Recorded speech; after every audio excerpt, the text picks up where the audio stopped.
Hey guys, welcome back to some more videos. The Explorer of Horror here, and today we're going to be getting to a film that I had seen last night, watched it with some friends, and honestly, this is a movie that kind of blew me away. I was prepared for it. I did know that it was a bit of, I guess, ambitious, artistic. I knew going into it that there was a very big split in the audience. Like, you're either going to like this movie or not. And I think that just goes to show for Ari Aster. Just, you're either into Ari Aster and his work, or you're not. It's A24, it's Ari Aster.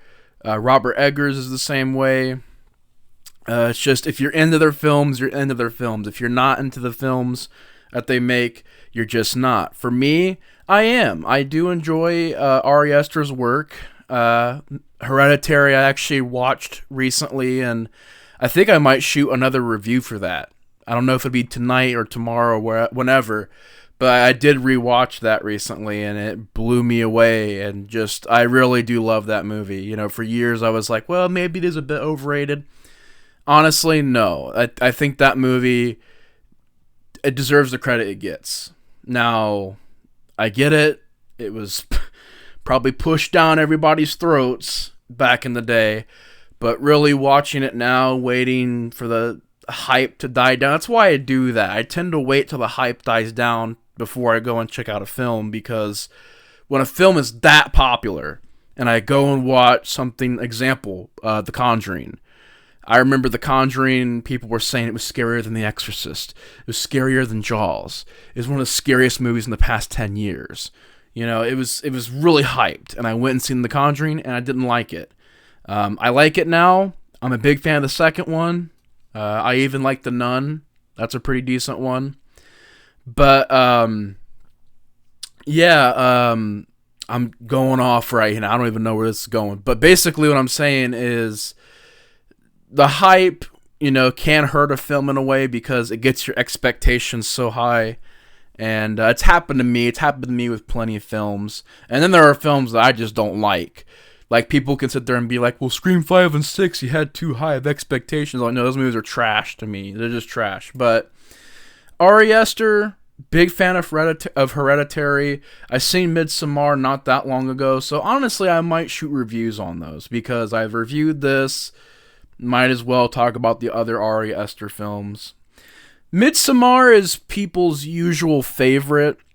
Midsommar is the one that's more accessible, I guess, by the audience, because technically, yes, it is. It could be categorized as a horror film, but it's a lot more than a horror film. It does a whole lot, and so to call it just a horror movie to me is a stretch. But I know everybody said it's their favorite. Honestly, it's not my favorite. I think it's good. I really enjoy it. I thought it was for what the story was, it was told well, it was written well, it was shot well, and I think the only thing that kept it from being as good as the other two movies I'm talking about, well, the one I'm talking about today, the other one I just mentioned, Hereditary, is there was a lot of issues with it. There was things that I thought really brung that movie back, and honestly, I seen The Wicker Man from 1973, and after watching that, I felt like there were things done a bit better in that, and Midsommar could have worked on some things, but well, that's those movies. We'll get to those eventually, but today's film is Beau is Afraid. This is the newest film by Ari Aster. It's a 7.0 on IMDb, and this was sort of meant to be A24's next big thing. They put a lot of money into this movie, pushing hard for this movie to be a hit. Well, I don't know. I can't really say that, honestly. They're probably just crossing their fingers and hoping it would be a hit, because I'll get into that in a minute.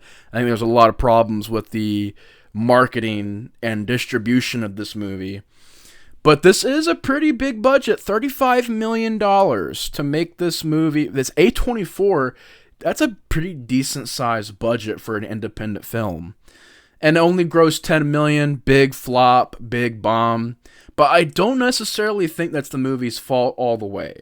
Now, to get into this movie, Beau is Afraid, after watching it, I thought was very, very well done. It's basically a movie about Joaquin Phoenix. He plays this character Beau, and you're going through his day-to-day life. The day-to-day life of his anxieties and just seeing the different things that make him afraid, pun intended. But it goes a lot deeper than that, and with my reviews going forward, I'm going to try and focus a lot more on just discussing the movie. As I've noticed, when it comes to discussing plots in my other reviews, I'm not very good at talking about the plots, so I'm going to try and switch it up a little bit from now on. And if you've seen the movie, you'll know what I mean. If you haven't seen the movie, go check it out. That's probably going to apply for a lot of reviews coming up, is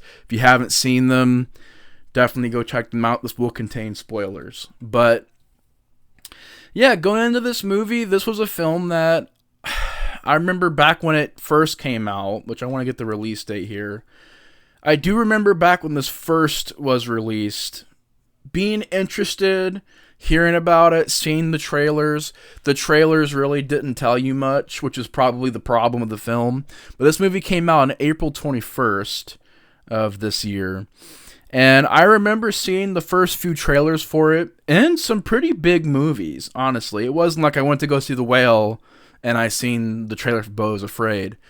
I seen this trailer during some pretty big movies, and so I could tell A24 was trying to get this out there, which makes sense because Everything Everywhere All at Once was a big hit for them, and so now they're trying to get more and more to the mainstream, which I do appreciate that, with them trying to go into the mainstream but not trying to change up their formula too much, because that's hard to do. A lot of studios that try to go into the mainstream, they change a lot of stuff. But with this film, I think, number one, I think the marketing really didn't do much justice for it, because it was a film that a lot of text for some reason. I apologize for that. But it was a film that, from the marketing, you couldn't tell what kind of movie this was. And even I couldn't. I was thinking, okay, maybe he died and this is the afterlife. Maybe he's going to go on this bizarre journey, which in a way he does, but not in the way that you think it is. It was a film that wasn't marketed very well. I think that's what really hurt this movie, was the marketing. And I think the marketing should have been more creative, more clever with the film. Because this is a movie that you really do need to market a certain way, or people really aren't going to see it, because Beau is Afraid, there's really no context going into this movie, which, makes sense. I mean, the film is completely original. This is just a film that, like I said, it's just very complicated. It's a 3-hour-long film, which I know Ari Aster wanted to make it 4 hours, and there's rumors that the studio was saying, no, we're not going to do 4 hours, we're going to do 3 hours, and Ari Aster was upset. I don't know if that's true or not. That's just rumors. That could be false, completely false, but apparently he does want to release a 4-hour cut of the film, which I think is a bit much, but with this film, I would honestly see a longer cut. I would see a longer cut of this film, because I feel like the story, the way that it's told, how big of a story this movie is, I feel like it would kind of match this film. Now, apparently there's a 3-hour cut of Midsommar. I like that movie a lot, but I really don't think it needs to be 3 hours long. Not with a plot like that. I think it works a lot better for this film. And like I said, I just think the film's, why it bombed, because I do want to discuss that real quick, because this film had a lot of money going into it. This was going to be A24's next thing, and it felt like it was in limited theaters, because there were theaters around me that didn't play it. And I was like, okay, I seen the trailer in this theater. Why can't the movie play at this theater? I don't understand that. But the only time I heard about this movie playing anywhere was like small, like little tiny independent type theaters. Like when I went to go see The Whale, the theater I was in wasn't very big. It was a smaller theater. And it was maybe playing there, and it maybe had a couple of weeks of being there in the theater. And then when I went to go and think about seeing it to get maybe, I might get some tickets, we'll see, it was no longer in theaters, which I was like, that was extremely fast for this movie to get pulled. So again, like I said, you got the fact that it's, A24, Beau is Afraid. You got Joaquin Phoenix, but nobody really knows what Beau is Afraid was about. Like, even the biggest film fans, we weren't really sure what it was about. And that's the thing. I think the marketing, this is an example of the marketing and distribution really hurting this film. And it does hurt because $35 million to only make $10 million back, that's a big bomb for this kind of a film. So, yeah, that just sucks. I wanted to bring that up because it should have been a bigger hit, should have gotten more distribution. And honestly, out of all of Ari Aster's films, this movie I felt should have been one of the biggest hits. The fact that Midsommar was as big of a hit as it was is really shocking to me. Not that it's a bad movie, it's just that for how much of a grander scale this film is as far as its story, its acting, its performances, for what's going on in this film, I feel like this movie deserved a little bit more credit and deserved to be a bigger hit. But overall, like I said, I really enjoyed Beau is Afraid. This film is very well directed, very well cast. Joaquin Phoenix does an amazing job in this film, as well as everybody else in this film. Patti LuPone playing Mona Wasserman, which is his mother. She has scenes in this movie that are absolutely wonderful. And just the amount of anger and hatred she has towards Beau in this film, it's just the acting is on point. And I think everybody else in this cast is nailed as well. There's a lot of good actors here. There's a lot of good performances here. And it's a very unique story. I do think that this film deserved to be 3 hours long, despite what everybody says that aren't fans of it. I do think the film's length is appropriate. I think this movie has a big story to tell, and it needed 3 hours. And I'm not a guy that will sit down and watch a bunch of 3 hour long movies. I'm not. I am much more, hey, this movie is an hour and 20 minutes. Great. I will watch that.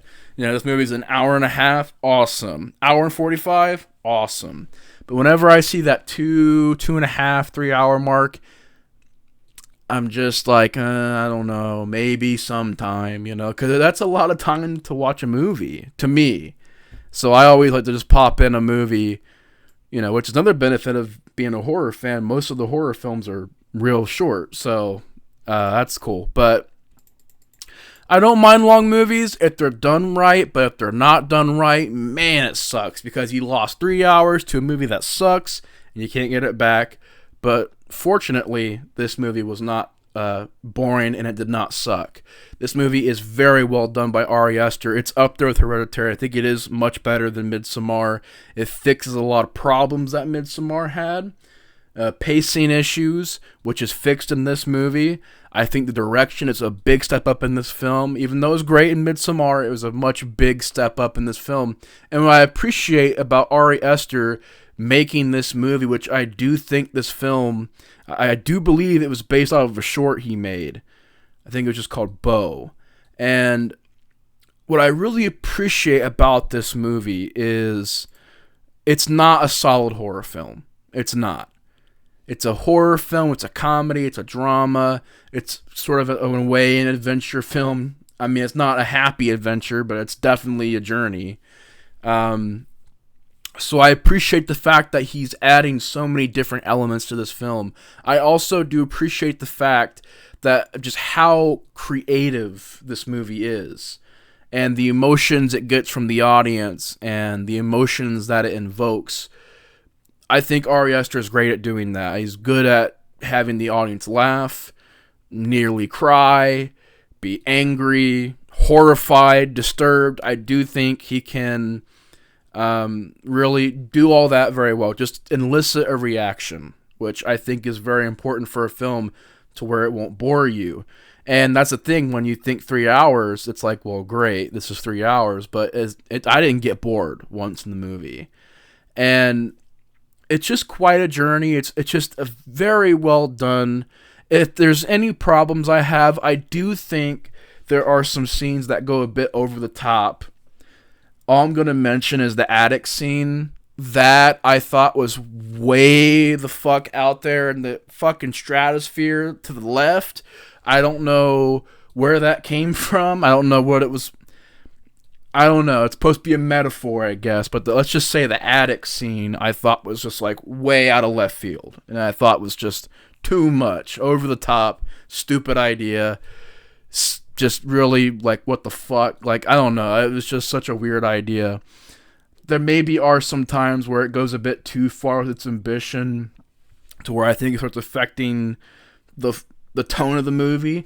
Not really the flow of it, but more the tone of the film, which I think he does a good job at balancing comedy, drama, horror. It's even listed here on IMDb as a comedy, drama, horror film. But he does a good job at balancing them. There are some scenes where the comedy can go a bit too much. There are some scenes that you're wondering why this character Beau isn't doing more. But maybe it's supposed to be like that. Other than that, though, I do really enjoy the music. It's a very subtle score, but I do like the choices of the songs in the soundtrack, and I enjoyed the subtle score. I think Joaquin Phoenix does an amazing job in this film. Big fan of the actor. You know, Walk the Line, Joker. Big fan of this actor. I want to see more of his work for sure. I think he did a film called You Were Never Really There, which I know got pretty big reviews back when it came out. I want to see that one. Of course, he was in Signs. But yeah, Joaquin Phoenix, the rest of this cast's acting is on point. I love the look of this movie, how it's a different look from Hereditary. And I want to get back to the things that I appreciate that Ari Aster did with this film. It's not like Hereditary. It's not like Midsommar. All three films are different. There may be similarities in the filmmaking, the cinematography, maybe the shots and the direction standpoint might be a little bit similar, but as far as the stories go, they're all completely different. You know, maybe a bit of horror in each, but especially Hereditary, but they are very unique stories. And this one is such an out there, creative, weird, somewhat depressing story, but it's also there's also some chuckles in there. There is some comedy that works. There's some really bizarre stuff in this movie. It's completely just definitely, like I said, a journey. But I think the environments, the atmosphere, I think the way that he films certain scenes, just very, very well done. The idea of the forest with this play going on, and you see the play, you know, as it's going from the beginning to the end, you're seeing just the way the scene is shot with like moving backgrounds, and I don't know, I can't really describe it. It's just very, very neat looking, and I enjoy the set design, especially of Beau's mother's house. That very weird looking design of the house, very unique. Overall, it's a film that once I got done watching it, I was like, wow, that was definitely a film. Again, it's not pitch perfect, but no film is. There's a couple things here and there. But honestly, guys, I really do recommend Beau is Afraid. I think it's a great film. I think it's a bit sad. It can be a bit much at times, but it is a good film. It's very well made, very well done, and I must say, this was impressive. This was impressive. This was a good one. But out of 5, I'm going to give it a 4.5 out of 5. I know people are going to call me crazy. I gave Hereditary like a 5 out of 5, and people are probably like, oh my god, are you crazy? Honestly, no. I really enjoy these films. But yeah, good film. Very well done. Really enjoyed it. If you all have seen it, comment down below. If you haven't, I apologize. I spoiled some things in there, but if you haven't seen it, go see it. It is a long movie, but it's important film to see. But yeah, thanks so much for watching. Have a good night, y'all, and we'll see you guys on the next review. Peace.